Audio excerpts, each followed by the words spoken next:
Good day, M6117. Please introduce yourself. I'm Emeline Bahian Doblar. I am 43 years old.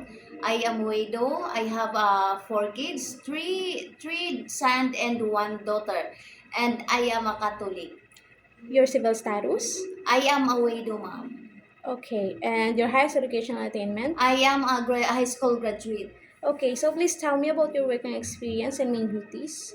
I have working experience in Saudi Arabia. There are four inside the house, including the two couple, and then I clean inside the house. I just take care of the kids and cooking, washing, and and ironing all in. You're all inside the house. I I cleaning also. Okay, so what time do you wake up here?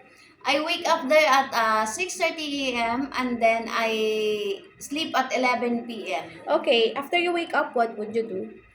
After I wake up at 6:30, I prepare the kids for she go to the school. I prepared for her lunch box, and there I just going home. I cleaning and then I take her the baby, and also the other one I just take her for the small boy, the 1 year old and 7 months.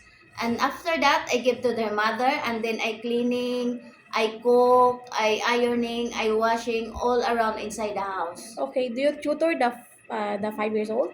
I tutor the 5 years old when he arrived in the school. I just tutor at only 30 minutes and then I go back to my work. Okay, so are you the only helper? I am the only one there inside the house. Okay, since you have working experience taking care of a baby, can you explain how you prepare milk for baby? I prepare the milk for the baby. I just wash my hands and then I put it in the minimum of the water inside the bottle, and then I just shake the bottle and then I give them to the baby. Okay. So what would you do if the baby is crying? If the baby is crying, I just check the diaper is full, or I just check the fever if we have a fever, or either he have maybe her hungry, so that I check all of them. Okay, so first you will check the diaper, maybe it's full, right? Yes, And you will ma'am. check the body temperature. Yes, And ma'am. then you will try to feed him or her, maybe they're hungry. Yes, ma'am. Okay, so what would you do if the baby is still crying after your effort?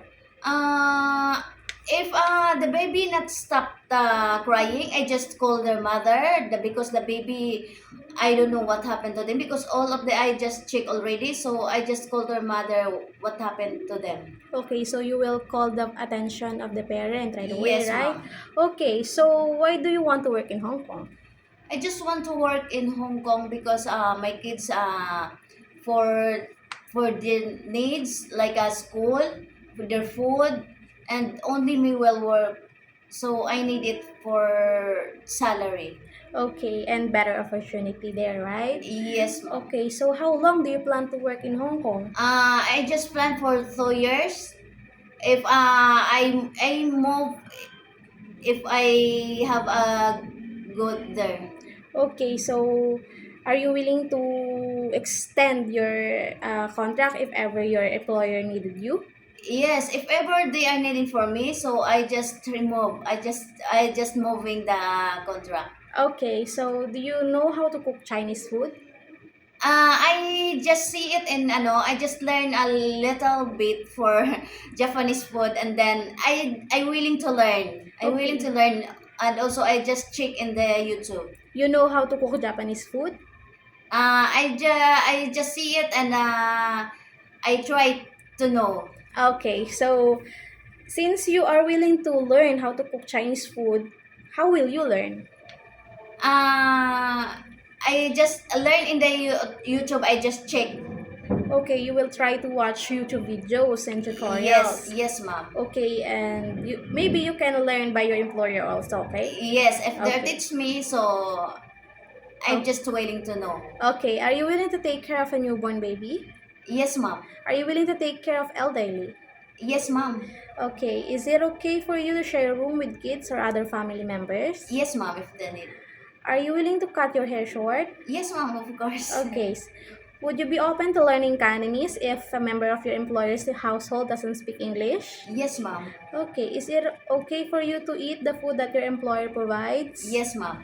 Okay, can you promise not to use cell phone during working hours? Yes, ma'am, I promise. If I have work, no cell phone. Okay, is it okay for you to have alternate day offs? Yes, ma'am. Okay, lastly, what is your message to your future employer? Hello, sir and ma'am. Good day. If you give me, I promise that if you have a kids, I just take care of them, and then I just take care as my kids. And also, if you have a pet, I love also pets. Okay, so that's it? Yes, ma'am. Okay, thank you, Miss Emeline. Thank you so much, Thank ma'am. you.